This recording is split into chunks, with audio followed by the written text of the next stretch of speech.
What's up, guys? Steve here with Seoul. Back in the gym. I'm going to do a push day, chest and triceps. The flat benches in the gym were occupied when I was looking to warm up, so I started on this Isolateral plate-loaded hammer strength chest press machine.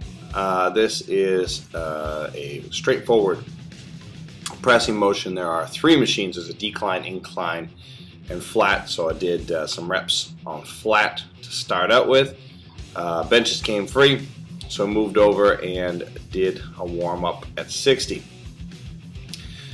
Decided I was going to go a bit heavier today. My cold or sinus thing is starting to dissipate, so it's starting to feel a little better. So pressing strength was a bit better today. And another warm-up set, 3 at 100, before moving into a single at 120. I got a spotter here for 140. I haven't done 140 in a while. It was alright 140, a bit ugly, butt coming up off the chair a bit and dropping down on the right side, but it went up, so that was alright. And then did 3 here, and I want to show the setup. You see these guys doing the powerlifting style. It looks like they got these huge bellies on them, but we're arched, got the back arched, and the feet are driving into the floor. So your whole body is bowed up. And this is keeping your lats nice and tight and your shoulders back. That's how you're going to get those big lifts. That third lift there, I think you might have assisted a bit on it. So once again, set up, driving through the floor with the feet and bowing the back and keeping the shoulders back. Now, if your lats or that arch in the back collapse, then you're going to be pushing up too much with the shoulders. That's where those shoulder injuries and rotator cuff injuries come in, when you got too much weight pressing right down on the shoulder. So finishing up a set here on flat bench at 90 before moving over to these plate-loaded machines. So I'm going to go start on decline.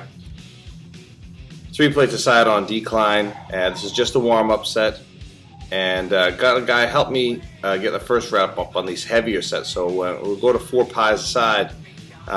You want to make sure that somebody's there to help you set the rack or bars or whatever into the position for your first reps. If you're forcing it out of a really low hyperextended position, you can really hurt your shoulders. So make sure that if you're lifting real heavy, you get somebody to help you set first, and then you can control your range of motion on the way down. So this was a pretty heavy one. Here, just 2 reps out, and tried a third and didn't quite get it. Now, give it into pure pressure here. This guy wanted to see me do an even heavier set, so I put another 5 kilos aside on it and went for 1 single rep on this machine here at what ended up being a new PR on this particular machine. But the muscles were pretty fatigued at this point and started dropping the weight.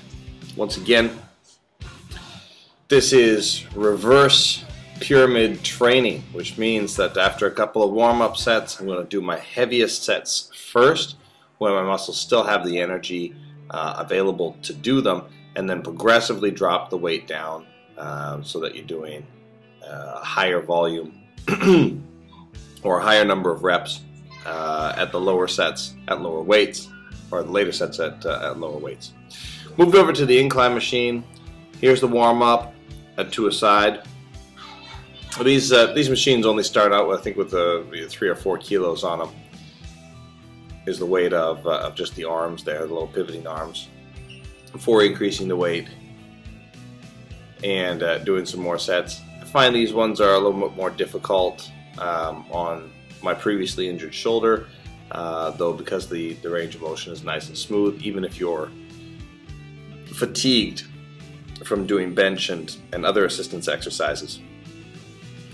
These hammer strength machines give a nice smooth range of motion, but enough flexibility that you can work some of the stabilizer muscles. So I like it better than doing, say, flat bench and then following that up with some incline bench, which if you're not careful can lead to some injuries. So this is continuing with the assistance work, dropping the weight for the last chest press set on these machines. I moved over and did this very interesting Life Fitness Tricep press machine, where you sit into a chair. Normally you face backwards. The other ones I've seen with these press down motions, you face backwards. This one you face forwards and press down.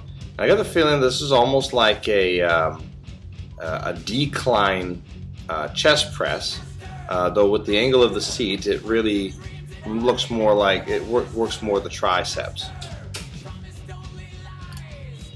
There's almost a dip motion. I wanted to watch you. This is just for humor's sake, getting into setup for this one. This is a full stack, so this ended up being about 140 or so.